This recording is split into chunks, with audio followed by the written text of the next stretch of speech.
मोहम्मद अली साहब, रियलिस्टिकली क्या इस वक्त प्रोजेक्शंस हैं, कितना खदशा है हौथियों की इन्वॉल्वमेंट का, कितना खदशा है पाकिस्तान के बराह रास्त इसमें इन्वॉल्व होने का, और अगर ऐसा होता है तो फिर आप क्या समझते हैं उसका जिम्मेदार कौन होगा, रेप्रिकॉशंस क्या होंगे? अलीना, देखिए कि मैं समझता हूँ कि पाकिस्तान के सरवज़ीर दिफा ने भी कई दफ़ा कहा है और सऊदी अरब के ऊपर जो हालिया हमले किए गए उसकी पाकिस्तान के वज़ीर आज़म और दफ्तर ख़ारजा दोनों की जानिब से फ़ौरी और सख्त तरीन अल्फाज में मज़म्मत भी आई है। और ये भी एक हकीकत है कि हमारी बर्री और फ़ज़ाई अफ़वाज इस वक्त एज़ वी स्पीक सऊदी अरब के अंदर मौजूद हैं और उनकी सॉवरेंटी और टेरिटोरियल इंटीग्रिटी के दिफा के लिए हर वक्त तैयार हैं। तो ये तो एक हमारी जहाँ तक उनके साथ एक नज़रियाती, जज़्बाती और एक स्ट्रेटेजिक कमिटमेंट है, उसमें तो कोई कंडीशन और एम्बिग्युइटी ना सऊदी अरब को है, ना पाकिस्तान को है। और मैं समझता हूँ जिस तरह के इस खबर में कहा गया है, ईरान को भी ये मैसेज कन्वे कर दिया गया है कि वो इस रियलिटी को इग्नोर ना करे। अलबत्ता मैं एक टेक्निकल और मिलिट्री एस्पेक्ट भी बताना चाहता हूँ कि मैं पुरुमीद हूँ कि ये हूतीज़ और सऊदी अरब के दरमियान जो एस्केलेशन है ये शायद बहुत ज़्यादा फर्दर एस्केलेट ना हो, और उसकी कुछ टेक्निकल और मिलिट्री वजूहात भी हैं। देखिए, अगर आप अमेरिका और ईरान की इस वक्त की जो दिफाई हिकमत अमली है उसको मुख्तसरन उसको कंपेयर करें, देखें अमेरिका क्या थ्रेट कर रहा है। अमेरिका ये थ्रेट कर रहा है कि जनाब हम आपके तवानाई के ज़खायर, आपके एनर्जी प्लांट्स, आपके पावर प्लांट्स और ब्रिजेस को तबाह कर देंगे। यानी कि बुनियादी तौर पर भी कह रहा है कि हम आपकी तवानाई, मईशत और माशी जो स्ट्रक्चर है उसको तबाह कर सकते हैं।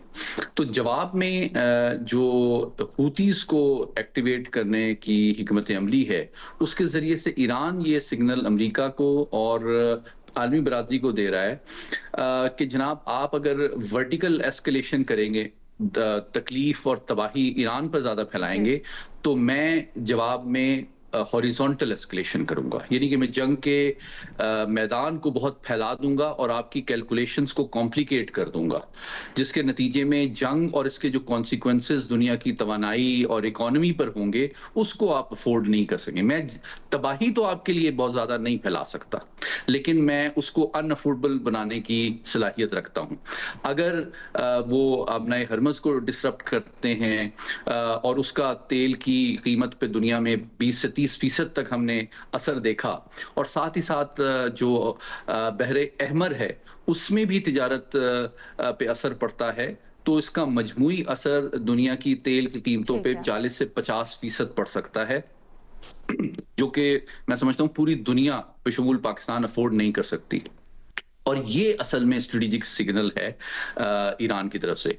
टेक्निकली और मिलिटरीली मैं समझता हूँ हूतीज के पास इतनी ज्यादा वेयर विथॉल और कैपेसिटी नहीं है कि वो कोई बड़े पैमाने पे तवील अरसे तक सऊदी अरब के खिलाफ कार्रवाई भी कर सकें। और दूसरी बात यह कि ईरान को इसका कोई बहुत ज्यादा फायदा भी नहीं है। उसकी वजह यह है कि ये एक हकीकत है कि ईरान की भी जो फौजी क़यादत है वो जानती है कि अमेरिका और अगर दीगर अरब ममालिक भी मिलकर दोबारा एक बड़े पैमाने पे जंग को शुरू करें और ज्यादा बड़ी तबाही फैलाएं, तो जवाब में उसके पास एक महदूद जखीरा है, वो जितना भी बड़ा मिसाइलों का है। अगर उन्होंने हूथियों को भी मिसाइल दिए हुए हैं तो वो अनलिमिटेड नहीं है, वो डाइवर्जन के लिए और डिस्ट्रैक्शन के लिए और जंग के हिकमत अमली को कॉम्प्लिकेट करने के लिए एक रोल तो प्ले कर रहे हैं, लेकिन कोई बड़ी तबाही फैलाने की उनकी कोई बहुत ज्यादा सलाहियत नहीं है। ताज़ा तरीन खबर मैं आपको दे देता हूं कि अभी अमेरिका ने ऐलान किया है कि $2 अरब के एयर डिफेंस सिस्टम के तहत जो मिसाइल सिस्टम हैं वो फौरी तौर पे सऊदी अरब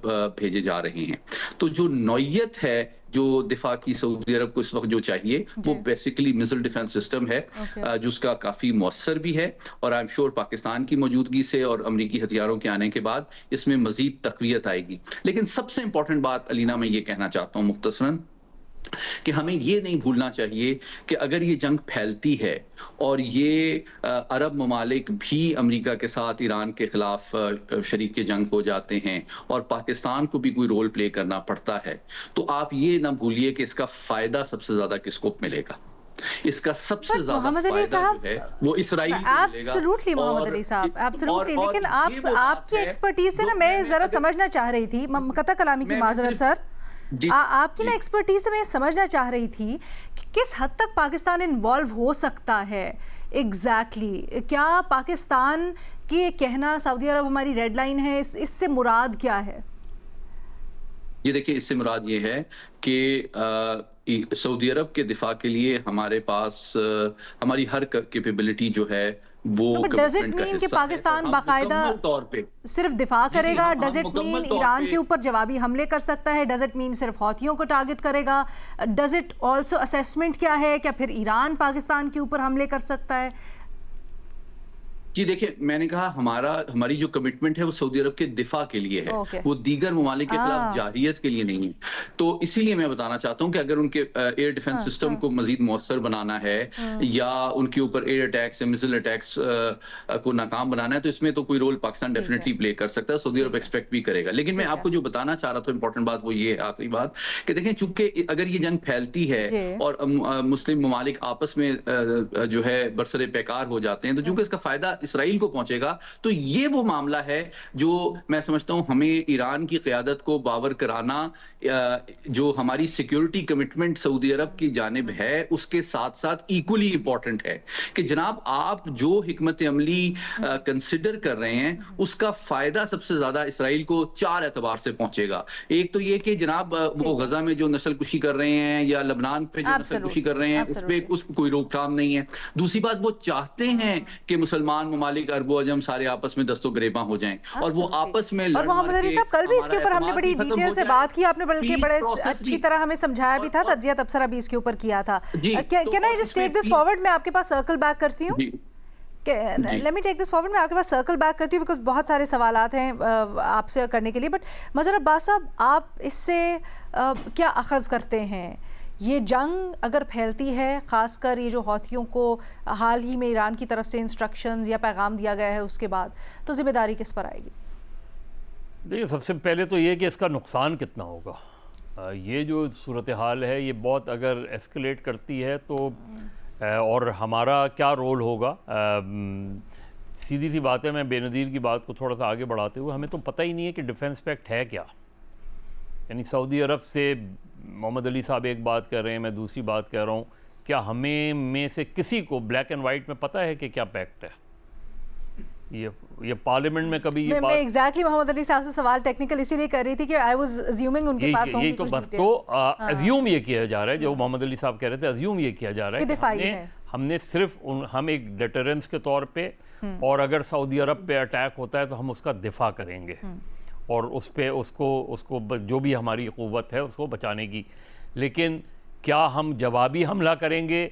मुझे नहीं लगता कि ऐसा है और होना भी नहीं चाहिए इस तरह, क्योंकि फिर तो आप बहुत ही ख़तरनाक सूरत हाल में आके अपने आप को ला खड़ा करेंगे। लेकिन कोशिश ये होनी चाहिए, मुझे ये लग रहा है कि डिप्लोमेटिकली हो सकता है कहीं बैकडोर यकीनी तौर पे हो रही होगी, लेकिन बज़ाहिर मुझे कोई दौराए ईरान नज़र नहीं आ रहा, बज़ाहिर मुझे कोई दौराए वाशिंगटन नज़र नहीं आ रहा कि जिसमें एक डिप्लोमेटिक चीज़ें तेज़ी से आ रही हों, जिस तरह हमने शुरू में देखा था MOU के वक्त कि जिस तरीके से डिप्लोमेटिकली मूव किया जा रहा था, कोशिश की जा रही थी, वो मुझे इस वक्त नज़र नहीं आ रही, जो मेरे लिए बायस तशवीश है। ऐसा लगता है कि बिल्कुल एक स्टेटस को सिचुएशन है और पाकिस्तान या वो अपना कतर, पाकिस्तान और कतर ऐसा लग रहा है कि थोड़ा सा पीछे हटे हैं और वो ये देख रहे हैं कि ये जो भी, चाहे ईरान ज़िम्मेदार हो या अमेरिका ज़िम्मेदार हो, ये इस सिचुएशन में अब हम क्या कर सकते हैं। जिस तरह अभी ये भी बात हुई कि ईरान ने, अब ये जो पाकिस्तान ने आज बयान दिया है इस पर, क्या ये बयान देना चाहिए था? एक तो ये कि कम्युनिकेट करना चाहिए था, कम्युनिकेट बिल्कुल ईरान को करना चाहिए था कि अगर सऊदी अरब पे अटैक होता है तो फिर हमारी क्या पोजीशन होगी, और वो लेकिन जब पब्लिकली हम स्टेटमेंट कोई देते हैं तो उसका कॉन्टेक्स्ट बिल्कुल मुख्तलिफ होता है। और इसीलिए इस सिचुएशन में मुझे ज़्यादा सूरत हाल जो है वो थोड़ी सी गंभीर सी लग रही है। आई होप कि ये फैले नहीं सूरत हाल, क्योंकि इसका ज़ाहिर है पाकिस्तान की इंटरनल सिचुएशन को भी बहुत नुकसान हो सकता है। तो हमारी पूरी कोशिश यही होनी चाहिए। ज़िम्मेदार कौन है? देखिए, मैं फिर पहले दिन से ये कह रहा हूँ कि ज़िम्मेदार अमेरिका है। अमेरिका भी क्या, डोनाल्ड ट्रंप है। आज भी कोई डोनाल्ड ट्रंप को रोकने वाला नहीं है। आज भी कोई ये कहने वाला नहीं है डोनाल्ड ट्रंप को कि आप जो है इस चीज़ को रोकें, क्योंकि वहाँ से जो चीज़ें शुरू हुई थी उसके जवाब में। तो अब ये जो सिचुएशन है, दो ऐसे ममालिक जो बिल्कुल एक दूसरे पे एतमाद नहीं करते, उनको MOU साइन कर लिया, लेकिन MOU के बाद जो 60 रोज़ का पीरियड था उसको तो अभी शायद 30 रोज़ भी नहीं हुए, और हमने ये सारा MOU जो है एकदम एक तरीके से ख़त्म नहीं तो कम से कम साइड ट्रैक ज़रूर हो गया है। तो आई होप, मेरा ख्याल है डिप्लोमेटिक इनिशिएटिव तेज़ करना चाहिए, कोशिश करनी चाहिए। अमेरिका को भी ये बावर कराने की ज़रूरत है और ईरान को भी ये बावर कराने की ज़रूरत है कि इस जंग का नुकसान जो है ये उस तरह की आलमी जंग ना हो, लेकिन इक़्तिसादी तौर पे जो एक सूरत हाल पैदा होगी वो मेरे ख्याल है अनबेरेबल होगी। ठीक है। मैं सिर्फ ये कहना चाहूँगी कि ये पब्लिक हमने स्टेटमेंट दी नहीं है, ये रॉयटर्स की रिपोर्ट थी बेस्ड ऑन सोर्सेस। तो ये ऐसा नहीं है कि हमारी तरफ से इस वक्त कोई पब्लिक स्टेटमेंट आई है इस बार।